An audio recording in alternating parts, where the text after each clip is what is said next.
ஒன்று சொல்லுங்க என சொல்லுகின்ற பொழுது கணிதந்தால் உண்ண வள்ளியோ என குறிப்பிட்டு காட்டுகிறார் அப்பர் பெருமான் திருவாக்காக. ஒருவன் கனி கொடுத்தாலும் கூட அதை உண்பது இல்லை. நம்முடைய இல்லத்திற்கு ஒருவர் விரும்பி வந்திருக்கிறவரை நான் உபசரித்து ஏதோ பாலர்னங்கள் எனக்கு கொடுத்தால் இல்லை, எனக்கு அல்சர் இருக்கிறது, எனக்கு சுகர் இருக்கிறதுங்கிறான். அப்போ கொடுப்பதை ஏற்கவில்லை என சொன்னால் உடலிலே ஒரு கோளாறு இருக்கிறது. இதே போல இறைவன் கொடுக்கின்ற ஒரு ஞானத்தை நாம் ஏற்கவில்லை என சொன்னால் நம்முடைய மனத்திலே ஒரு கோளாறு இருக்கிறது. இது வேண்டாம் என்ற ஒரு வெறுப்பு உணர்வு. ஆகையினாலே தான் இந்த மனம் என்பதை வைத்து நம்முடைய நூல்களிலே அதை சிறப்பித்து நம்முடைய இனத்திற்கு மானுட இனம்னு பெயர் வைத்தார். மானுட இனம் என சொல்லக்கூடியது மனம் என்பதை அடிப்படையாக வைத்துத்தான் மானுடம் என்று வைக்கப்பட்டது. மனிதன்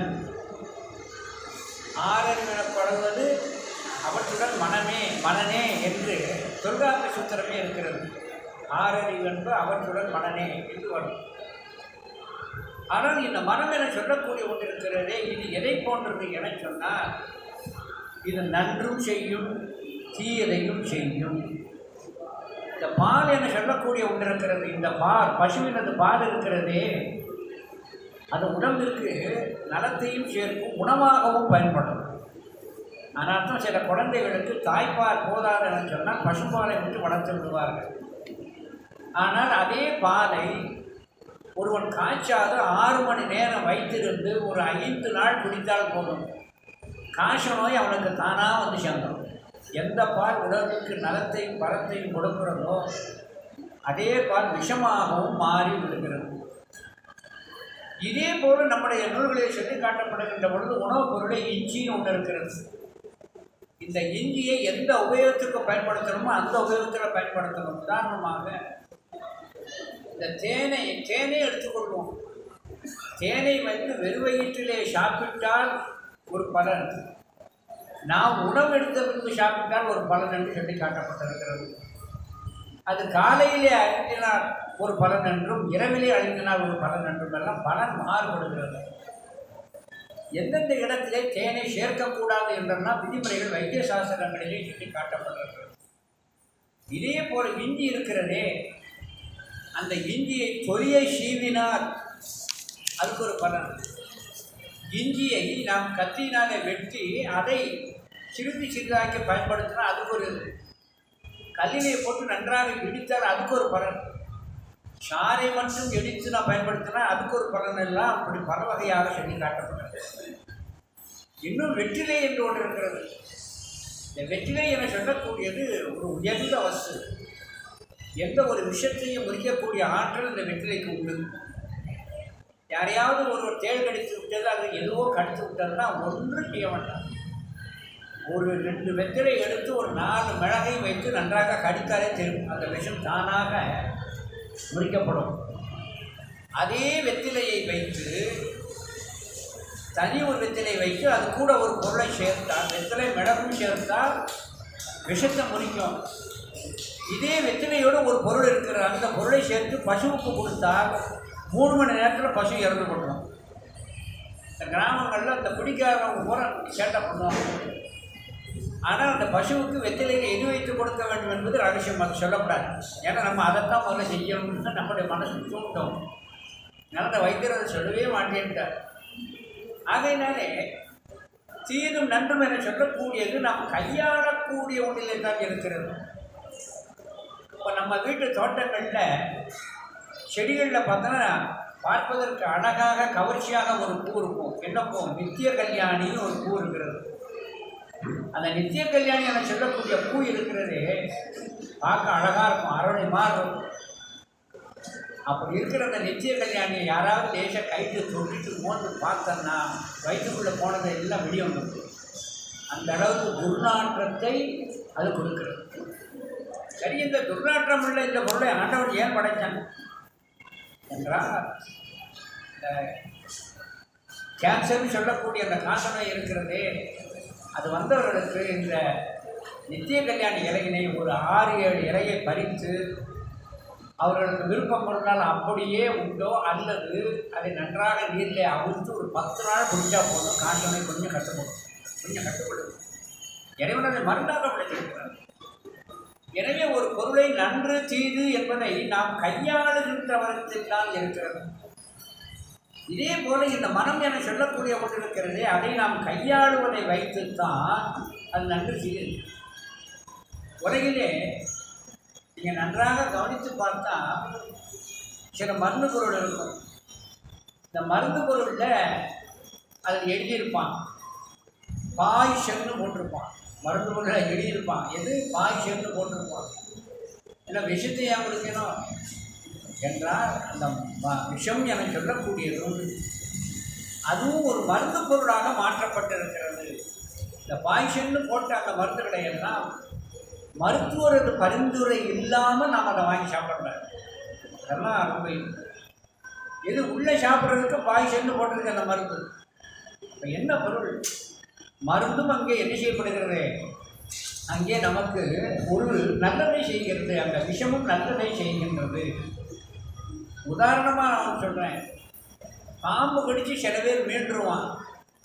பாம்பு கடித்து மீண்டவனுக்கு ஏதோ மருத்துவத்தால் மீண்டுட்டான்னா அவனுக்கு ஆயுசுக்கு எந்த நோயும் வராது. ஏன்னா அந்த அளவுக்கு ஒரு எதிர்ப்பு சக்தி இருக்கும். இந்த பாம்புகளை பிடிக்கின்றவன் அதை என்ன செய்வான்னு சொன்னா, அதில் இருக்கிற பல்லுக்கு மேலே இருக்கிற அந்த விஷப்பையை எடுத்து அதில் இருக்கிற விஷத்தை சேகரித்து லட்சக்கணக்கான உலகத்தை விற்றுருவோம். விஷம்தான் உடம்பு அது. ஆனால் எதற்கு பயன்படுகிறது? அது ஒரு மருந்துக்காக பயன்படுத்தப்படுகிறது. இதே போல பல பொருட்கள் நமக்கு தீயது என சொன்னாலும் நாம் கையாளுகின்ற விதத்திலே அதை தீயதை செய்யக்கூடிய ஒன்றையும் நன்மை தரக்கூடியதாக மாற்றி விடலாம். நல்ல உங்களுக்கு ஒரு தெரிஞ்ச ஒரு உண்மையை சொல்கிறேன். இந்த விஷமும் நமக்கு நன்மையை செய்யும் என்பதற்கு நல்ல உதாரணம் பழனி ஆண்டவர். அந்த திருமேனி எதனால் ஆனது? நவ பாஷாணம் என்னது? பாஷாணம் என்னது? விஷம் தானே. அந்த விஷத்தை தனியாக விஷத்தை தன்மையை பொருந்தி இருக்கிற 7 பொருள் நவபாஷம் 9 பொருட்கள் அதிலிருந்து தயாரிக்கப்பட்ட அந்த சிரவத்தை எப்படி தயாரிக்கணும் அதெல்லாம் அந்த போகருக்கு தான் தெரியும். சாதிலிங்கம், மனோசிலை, காந்தம், தாரம், கெந்தி, ராசகற்புரம், வெள்ளை பாஷாணம், கௌரி பாஷாணம், தொட்டி பாஷாணம் என சொல்லக்கூடிய இந்த 9 விஷங்கள் சேர்ந்திருக்கின்ற மூலிகை சாறுகளை எடுத்து பக்குவப்படுத்தி உடலுக்கு நலம் சேர்க்கக்கூடிய ஒரு பொருளாக அது மாற்றப்பட்டது. அப்போது ஒரு கேட்டினை தருகின்ற ஒன்றையும் கூட நன்றாக மாற்ற முடியும். அது நன்மைக்கு நாம் பயன்படுத்த முடியும். இதே போல தான் நம்முடைய மனமானது நமக்கு கேட்டைத்தான் அது விளைவிக்கும். விலங்கு புலனைந்தும் வஞ்சனையை செய்யன்னார். போன வாரம் சொன்னேன், வஞ்சனையை செய்யன்றார் நன்மையையும் செய்யும் வஞ்சனையையும் செய்யும். அந்த நன்மை செய்யக்கூடிய வகையிலே அந்த மனதை மாற்றுவதுதான் நமக்கு மிகவும் ஒரு அவசியம் என்று அங்கே சொல்லி காட்டப்பட்டிருக்கிறது. அப்படி இந்த உயிரானது மனதை தன்மையப்படுத்தி சிவன்பால் பதிய வைக்கின்ற பொழுது எந்த அளவிற்கு அந்த ஆன்மா இருக்கும் என சொன்னால் சிவனுக்கு அடிமையாகி சிவனுக்கு உடைமையாகிவிடும். எந்த ஒரு மனமானது ஒருவனுக்கு அடிமைப்பட்டு அந்த மனத்தை சிவன்பால் எவன் செலுத்துகின்றானோ அந்த ஆன்மா சிவனுக்கு அடிமைப்பட்டு சிவனுக்கு உடைமை ஆகிவிடும். சிவனுக்கு உடைமையாவது தான் சைவர்களுடைய லட்சியம். ஒரு காலத்தில் சைவ ஆலயங்களில் சுவாமிக்கு பேர் என்ன போட்டிருக்கோம்? சுவாமி பூவனநாதர் அதில் போட்டிருக்கோம், அல்லது பூவனநாதர் சுவாமின்னு போட்டிருக்கோம். இந்த சுவாமிங்கிற சொல்லு இப்போ நீக்கப்பட்டது. ஆமி என அருள்மிகு அருள் திரு என்று போன தற்காலம் மாற்றி வைக்கப்பட்டிருக்கிறது. அது திருவாவூரத்தில் இருக்கிற ஒரு பூவை செஞ்ச வேலை குழம்பு. கூவைன்னு தெரியும், பூ வைத்தியநாதன் அர்த்தம். அவர் பேர் கூவைனே பேர். அது சுவாமிங்கிறது வட சொல்லு வாயில் கொஞ்சம் கசப்பாக இருக்கிறது என்பதற்காக என்ன பண்ணிட்டாங்க, எல்லோரும் சேர்ந்து அருள்மிகு அருள் திரு என்று மாற்றிவிட்டாங்க. அந்த சுவாமி என்ற சொல்லுக்கு உடைமை, நான் உனக்கு உடைமை என்கின்ற ஒரு பொருளில் தான் சுவாமி என்று வருகிறது. அதனுடைய பொருள் தெரியாமல் தான் இது பண்ணுறோம். இதே மாதிரி தேவஸ்வம்னு ஒன்று இருந்தது. ஒரு காலத்தில் தேவஸ்தானம்னு தான் பேர் இருக்கும், தேவஸ்தானம் அலுவலகம்னு பேர் இருக்கும். இப்போ திருக்கோயிலில் திருக்கோயில் அலுவலகம்னு போர்டு போட்டுப்பாங்க. தேவஸ்தானம் என்றால் தேவதானம் என்று தேவஸ்தானம் என்ன சொன்னால் ஆலயத்தினுடைய சொத்துக்களையும் ஆலயத்திலே பணிபுரிகின்ற சிவாச்சாரிய முதலான அனைவர்களையும் காப்பதுன்னு அர்த்தம். கேரளத்தில் அதனுடைய பொருள் நன்றாக தெரிஞ்சு இன்றைக்கும் அவங்க தேவஸ்தானம் தான் வச்சுருக்கிறாங்க, தேவஸ்தானம் தான் வச்சிருக்கிறாங்க. அதனால் சில பொருளுக்கு நமக்கு அர்த்தம் தெரியும். சுவாமி என்ற சொல்லுக்கு எமையுடையாய் பள்ளி எழுந்தருளாயன்னு வருதில்ல, அந்த எமையுடையாய் என்பது தான் சுவாமி. அதைத்தான் அழகாக மணிவாசக பெருந்தகை என்னை என்னுடைய மனத்தை உட்கார் வைத்ததற்கு எனக்கு என்னென்ன ஒரு பலன்களை எல்லாம் தந்தா என்று அழகாக சொல்லி காட்டுகிறார். அந்த செய்தியினை எங்கே அழகாக சொல்லி காட்டுகிறார் என்று சொன்னால் மணிவாசக பெருந்தகை 47வது பதிகம் திருவெண்பா என்கின்ற ஒரு பகுதி இருக்கிறது. அந்த திருவெண்பாவில் 11வது திருப்பாடல் இந்த மனதை திருப்பி அவன்பாக வைத்த காரணத்தினால் தன்னிடம் அடைந்த ஒரு மாற்றத்தை அப்படியே சொல்லி காட்டுகிறான். இன்பம் பெருக்கி இருள் அகற்றி, இன்பம் பெருக்கினார். இன்பம் பெருக்கினா இந்த ஆன்மாவானது இன்ப துன்பங்களை மாறி மாறி அனுபவிக்கும். ஆனால் இந்த மனத்தை அவன்பால் வைத்ததினால் துன்பம் என்பது இல்லாமை செய்து இன்பம் என்பதை பெருக்கிக் கொண்டே போகிறான். அதான் இறைவனது ஒரு தன்மை. துன்பத்தை இல்லாமையும் செய்து இன்பத்தை நிறுத்து கொண்டு போகிறான். இன்பம் பெருக்கி இருள் அகற்றி, இருள் அகற்றி, இருள் என்றால் என்னிடம் இருக்கின்ற அறியாமையை அகற்றி, என்னிடம் இருக்கின்ற அறியாமையை அகற்றி எஞ்ஞான்றும் துன்பம் தொடர்பு அறுத்து, ஒரு காலத்திலும் துன்பம் என்பது என்னை பற்றாதவாறு அந்த வினை தொடக்கை அறுத்து சோதியாய், இந்த மனம் அவன்வயப்பட்ட உடனே இந்த ஆன்மா என்ன செய்கிறது? தன்னோடு இருக்கின்ற அந்த இறைவனை ஜோதி வடிவிலே காண்கிறது. சோதியாய் அன்பு அமைத்து, என்னுடைய உள்ளத்திலே ஒரு அன்பினை அவனை ஏற்படுத்தி கொடுத்து, ஷீரார் பெருந்துரையான், பெருமை மிக்க அந்த பெருந்துரையான் எனப்படுபவன் என்னுடைய சிந்தையே ஊராக கொண்டான் உவந்து. இறைவன் எப்படி நினைப்பவர் மனம் கோயிலாய் கொள்வான். எந்த மனத்திலே, அதாவது கஷ்டத்தார் தன்னுடைய திருவாக்கில் 11ஆம் திருமுறையை சொல்லி காட்டுவார். என்ன சொல்லி காட்டுறார்? ஒரு அறை இருக்கிற, ஒரு இடம் இருக்கிறது, அந்த இடத்திலே உட்புதர்கள் நிறைந்திருக்கிறது, பற்கை கற்கள் நிறைந்திருக்கிறது, விஷச்செடிகள் நிறைந்திருக்கிறது, 5 எருமைகள் முதலானவைகள் மேய்ந்து கொண்டிருக்கிறது. நல்ல இருள் படர்ந்த இடமாக இருக்கிறது. இருள் படர்ந்த இடம்னு சொன்னாலே உங்களுக்கு தெரியும், மனுஷனுக்கு பூரா ஒன்றுக்கு போகிற ரெண்டுக்கு போகிறது எல்லாம் அங்கரம் பண்ணி எல்லாம் அசிங்கம் பண்ணுவோம். ஆனால் ஒருவன் வந்து அந்த இடத்தை எடுத்து திருத்தி சுத்தம் செய்து அங்கிருக்க மேய்ந்து கொண்டிருக்கின்ற 5 கடாக்களை அவிழ்த்து விட்டு விளக்கை ஏற்றி வைத்து விட்டார் என சொன்னார். அந்த இடம் எப்படி இருக்கும்? லட்சும கடாட்சமாக இருக்கும். எனவே பாலறையாக இருந்த அதை இப்பொழுது பசிச்சோலையாக மாற்றிவிட்டார். இதே போலத்தான் பாலறையான என் மனத்தை பள்ளியறை ஆக்கினேன்னா பட்னக்கார். இதுதான் பள்ளியறையினுடைய ஒரு தத்துவம். நம்முடைய மனம் எப்படி இருக்கிறது? புதர்கள் செறிந்து புட்கள் நிறைந்திருக்கின்ற பாடறையாக இருக்கிறது. அந்த மனத்தை பூந்தவிஷாக இறைவனுக்கு மாற்றினார். அன்பை நிறைத்து பூந்தவிஷாக மாற்றிவிட்டோம் என சொன்னால் இந்த இடத்திலே வந்து அவன் செய்து கொள்வான். அதுதான் மனதை என்ன செய்து கொண்டாராம் அழகாக சொல்லி காட்டுகிறார் நம்முடைய பெருமான். சிந்தையே ஊராக கொண்டான் ஒவ்வொன்று.